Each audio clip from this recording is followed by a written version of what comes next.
Bienvenidos al Martes Santo, bienvenidos al martes 7 de abril del 2020 y que la luz de la Candelaria nos marque el camino. Nos marque el camino en el que vamos comprobando la evolución positiva de la enfermedad en España. Empecemos por eso, de forma categórica. Las cifras de víctimas siguen siendo escalofriantes. 637 en las últimas 24 horas y casi da apuro decir que esas 637 tragedias son con ello la cifra registrada menos lesiva desde el pasado 24 de marzo, es decir, la menos lesiva en 15 días. Y la tendencia es positiva también en cuanto a nuevos contagios, solamente crecen al ritmo del 3,3%, se normalizan más o menos las urgencias hospitalarias, lo cual quiere decir que el confinamiento general, el sacrificio que estamos realizando, está dando frutos. Sacrificio de toda la sociedad. El que ha permitido empezar a controlar la enfermedad una vez que la epidemia se disparó de manera descontrolada por los errores de previsión del gobierno.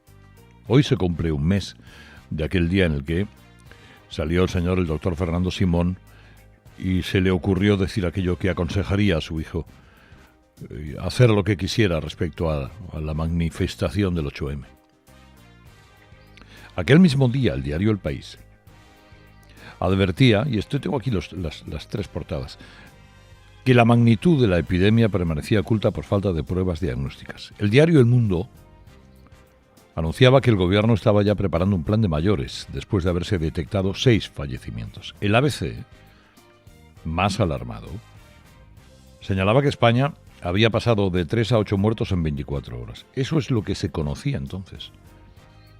Luego hemos sabido que se habían registrado hasta 5 avisos de las autoridades sanitarias internacionales que el gobierno decidió ignorar. Y ahora, un mes y 13.000 fallecidos después, o vaya usted a saber cuántos, podemos empezar a contemplar un horizonte de salida de esta crisis sanitaria. El gobierno habla de desescalada y trabaja ya los escenarios para que podamos salir de casa, recuperar la normalidad poco a poco. Eso va a ser lento. De esta crisis, en fin, hay que sacar conclusiones y enseñanzas, ¿no? Que es lo menos que le debemos a los miles de muertos. Y la primera exigencia debe de ser conocer de forma fiable y segura las cifras del impacto de la enfermedad. Hace unos cuantos días el dirigente del PP extremeño, Monago, hablaba de que las cifras de fallecidos podían ser muy superiores.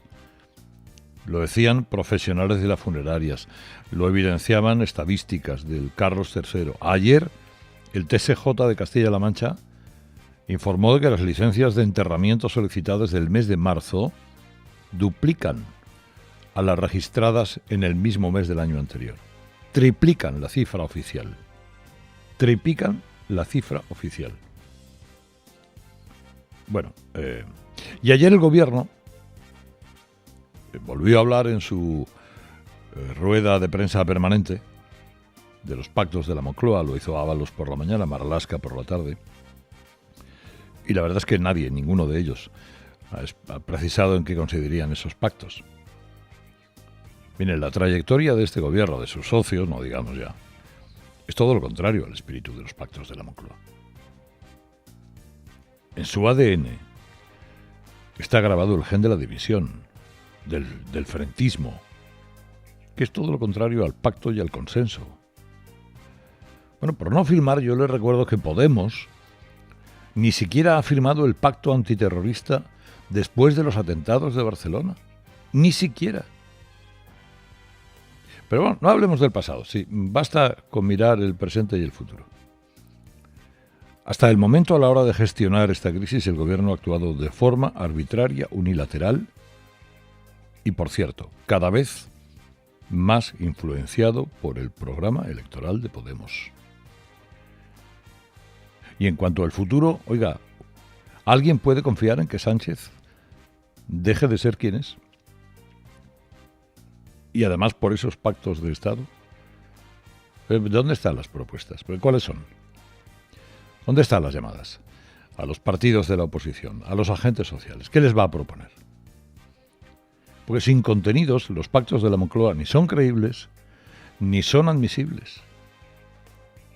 Si el gobierno quiere ayuda, tendrá que decir para qué, sobre qué premisas, con qué objetivos concretos. Todo lo que no sea eso es marear la perdiz. Estos juegos de estrategia son tan aficionados, los aficionados de Moncloa, que además son inútiles a la hora de gobernar el país. Y parece que a nivel interno del gobierno se está librando otra sorda batalla por las exigencias y las urgencias de Podemos de poner en marcha el ingreso mínimo vital, la renta mínima. Que si es una renta para tiempos para una temporalidad por urgencias, puede ser comprensible para los más necesitados, pero cuidado porque estos son una panda de tramposos importante, ¿eh? Es decir, que conviene no picar. Si se aprueba una renta mínima, para que Pablo Iglesias se tire el rollo, se quitarán otros subsidios, y la gente no va a cobrar más, lo cobrará con otro nombre. Y ayer apareció Pablo Iglesias en el telediario para urgir la aplicación de la medida cuanto antes. Y al parecer dicha comparecencia sorprendió en Moncloa, donde no se sabía ni una palabra de los planes. Así que veremos hoy el Consejo de Ministros qué decide al respecto. Si la hay, fumata blanca, indicará que Iglesias le ha vuelto a ganar otro pulso a Sánchez y al sector más responsable del Ejecutivo. En ese gobierno hay gente responsable. Pero tiene mucha facilidad para estar en el gobierno y en la oposición, ¿eh? Y además en la función de lo que más convenga en cada minuto. Y luego, atención, el Eurogrupo se reúne hoy para volver a estudiar mecanismos europeos de financiación de la lucha contra la enfermedad. Sánchez quiere un acuerdo para la mutualización de la deuda, que va a ser gigantesca, muy pesada, sobre todo más para unos países que otros. Y miren, al margen de los incumplimientos del gobierno español, al margen de la presencia de esta especie de Varoufakis que es Pablo Iglesias, hombre, sería muy bueno para España y para Europa que se alcanzara un acuerdo. Hasta el momento, con los actuales instrumentos hay 400.000 millones en el MEDE, 200.000 en el Banco Europeo de Inversiones, 1 billón de euros que ha prometido el Banco Central. Eso es mucho dinero. Lo que pasa es que Sánchez quiere eurobonos y no quiere recurrir a mecanismos que existen. ¿Para qué? Para no cargar con una especie de estigma de rescate. Pero debe saber que difícilmente los alemanes, por ejemplo, el Parlamento alemán va a aprobar eurobonos sin explorar antes lo que le he dicho, el MEDE, el Banco Central, el Banco Europeo de Inversiones, y etcétera, etcétera. Es decir, Alemania ha dicho que está dispuesta a que se rebaje la condicionalidad esa tan estricta que tenía el MEDE durante la crisis del euro en 2012. Hombre, para que no resulte tan humillante, ¿no? Como resultó el rescate soberano de entonces. Ese rescate que algunos le reclamaban en comentarios editoriales, en diversos medios de comunicación al gobierno de Rajoy. Pida el rescate ya, inmediatamente. Luego todos estuvieron de acuerdo en que lo mejor que pudo pasar a España es que no se pidiera el rescate.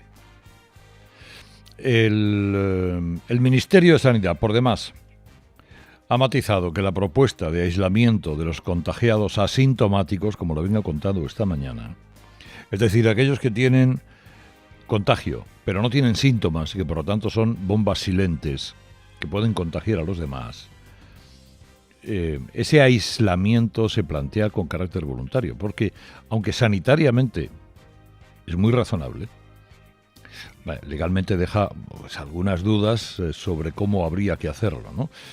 El derecho a la salud no debe anular otros derechos fundamentales, eso creen muchos juristas, y es un debate que está abierto y me parece bastante interesante. Y luego fíjense lo que son las cosas.